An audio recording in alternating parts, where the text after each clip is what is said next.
She could rock it. Rightio. Without further ado, let's talk to my first guest, Degen. Welcome back to Style TV. How are you feeling? Because tonight you might be a little bit nervous, or is adrenaline running with the big book launch that's happening tonight? It is. People have been asking me for a while if I'm excited, and I haven't been up until the last 3 days, but today, yes, the adrenaline's running. It's all the organisation, isn't it? It's a lot. People don't realise. No, that go into it. But over 200 people are going to be attending tonight. Nearly 250, I would say.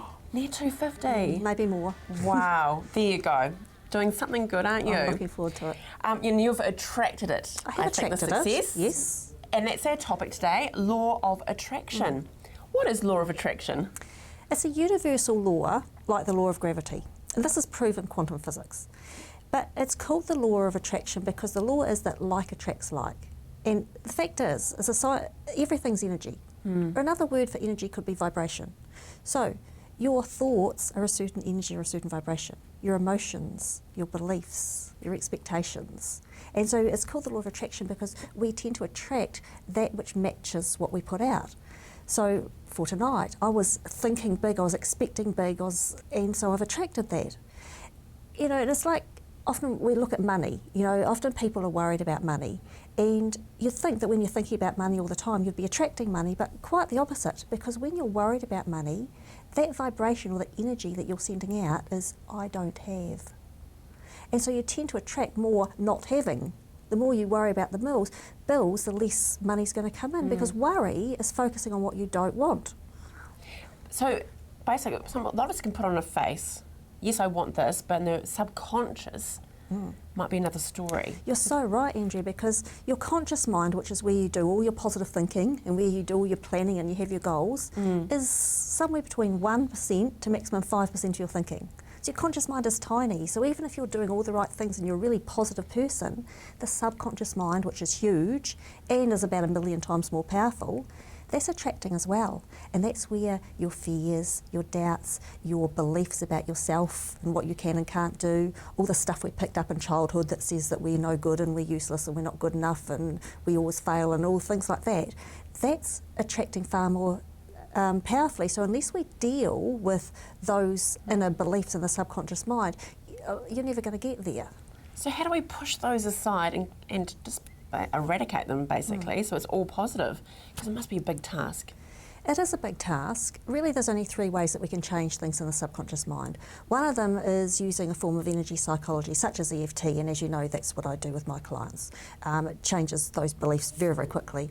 Hypnosis is fairly good, and the other thing that is a bit slower but does work is constantly thinking a new way over a period of time. And I put a lot of those exercises in my book, Heightening Your Happiness. So really, just thinking, I'm not going to believe that anymore, doesn't necessarily work. But if you, say for instance, you picked up as a child that you're useless at everything, and you decide, no, I'm not going to believe that anymore, and you think to yourself every day, I'm really good at things, if you kept that thought up for a period of time, probably a few months, you would start to believe the new thought and you would start to attract different and better things into your life. Because where you are in your life now is a direct result of what you've thought, believed and expected in the past. And so if we change those things, then your life will change. So it's replacing that thought process, basically, of how we look at life. As apart from the subconscious, should we have visual reminders of what we want to attract? It's really helpful to do that. A lot of people have vision boards. I don't know if you've got one yourself. Yes. Good. And I do. Mine's a PowerPoint presentation. Yeah, I just have to press go and it all plays. It's got lovely music. Because what we're doing, you and I, when we're focusing visually on what we want is in our mind. Not what we don't want, because that's what worry is. What we want is in our mind. So we tend to attract better things for our life. And if you are a visual person, it's really helpful. I often give my clients daydreaming as homework. Because that's the same as visualising, right? Very important. It's like supercharging the law of attraction. And that it's okay to daydream. Absolutely. Even though, as you said, as a child sometimes stop daydreaming. No, I give it to my clients as homework. It's good for you. It's good for you. Hey, next time, what are we going to talk about? Well, we're going to be really serious next time, Andrea. Okay. We're going to talk about cancer and the role that your emotions and your thoughts play in that. And there's a lot of it now. There's so many more different levels of it. Hey, all the best for tonight. I'm very excited for you. Myself and some of the team were there. We're taking camera down there as well. I'm sure you'll be channeling in to attracting all of that positive energy that will be in the room. Thank you. Good on you.